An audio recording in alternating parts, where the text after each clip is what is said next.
High বন্ধুরা, তোমরা সবাই কেমন আছো? আশা করছি তোমরা সবাই খুব ভালো আছো। তো আমিও খুব ভালো আছি।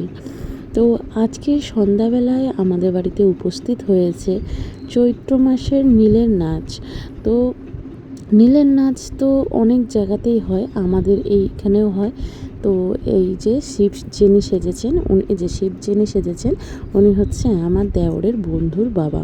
তো প্রত্যেক বছরেই কাকুরা আমাদের বাড়িতে আসে, যেহেতু আমাদের বাড়িতেও শিব মন্দির আছে। তো আমাদের বাড়ি পুজো হয় চড়ক পুজোর দিন, আর ওনাদের পুজো হয় নীল পুজোর দিন। তো মানে একদিন আগে পড়ে। তো কেউ কারোর বাড়ি মানে ওনারা আসতে পারে, কিন্তু ওনারা যেহেতু একটা মাস পুরো উপোস করে, প্রত্যেক পাড়ায় পাড়ায় গিয়ে নীলের নাচ করে, তার জন্য শরীর ছেড়ে দেয়, তাই ওনারা আসতে পারেন না।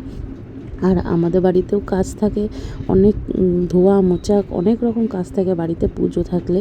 তো সেই কারণে আমরাও কাকুদের বাড়ি যেতে পারি না। এই নিয়ে কাকু খুব রাগারাগি করে, অনেক কিছু বকাবকি করে, বলে হ্যাঁ তোরা যাস না, তোদের অহংকার হয়ে গেছে, এই হয়ে গেছে, অনেক রকম বকাবকি করে আমাদের।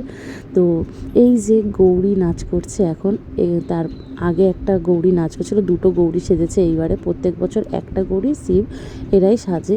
আর প্রথম যখন আসতো তখন ওনারা অনেক রকম অনেক কিছুই সাজতো, দুর্গা, তারপরে কালী, এগুলো সাজতো। তো আস্তে আস্তে অনেকেই এগুলো ছেড়ে দিচ্ছে, কারণ কারোর পক্ষে সম্ভব হয়ে ওঠে না একটা মাস পুরো নিরামিষ খাওয়া বা উপোস করা। তো এই যে এখানে প্রথম যে গৌরী নাচ করছিল, কত সুন্দর নাচ করছিল, সবাই খুব ছিল শান্ত প্রকৃতির। আর এই এত তিরিং বিরিং করে লাফায়, এর জন্য একে সবাই হাসে এর নাচ দেখে। আর এই কাকু ওরা প্রত্যেক বছরই আমাদের বাড়ি আর যেহেতু আমার দেওরের বন্ধুর বাবা, তো কাকুদেরকে তো খালি হাতে খালি মুখে তো আর বাড়ি দিয়ে যেতে দেওয়া যায় না। তার জন্য আমি একটুখানি জল, মিষ্টি, চা এগুলোর আয়োজন করেছি। তো একটু আগে তো তোমরা সেটা দেখলেই যে আমি চা বানিয়েছি। তো ওনারা চা খাচ্ছিলেন।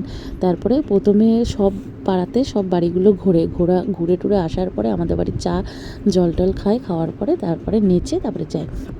আর এই যে এটা হচ্ছে ধুনো পুরানো। তো এই নারকেলের ছোবড়া দিয়ে আর ধুনো দিয়ে সবার নামে নামে, মানে সবার নামে বলতে এখানে বেটা ছেলেদের নামে নামে সব পুজো দেওয়া হয়, দিয়ে তাদের মঙ্গল কামনা করা হয়। তো এই যে কাকু সেই কাজটাই করছে, আমাকে নামগুলো জিজ্ঞাসা করছে, আমি এক এক করে নামগুলো বলছি। আমার শ্বশুরমশাই, কাকা শ্বশুর, তারপরে দেওর, আমার বর, দেওরের ছেলে, তারপরে আমার ভাই, তারপর আমার ননদের বরের নাম, এগুলো সব আমি একটা একটা করে বলছিলাম। আর উনি ওই ধুনোর মধ্যে ধুনো পোড়াচ্ছিল। আর এই যে আমাদের মন্দির, আর এই যে আমাদের ভোলে বাবা। তো যদি ভিডিওটা তোমাদের সবার ভালো লেগে থাকে, একটা লাইক, কমেন্ট, শেয়ার করে দিই।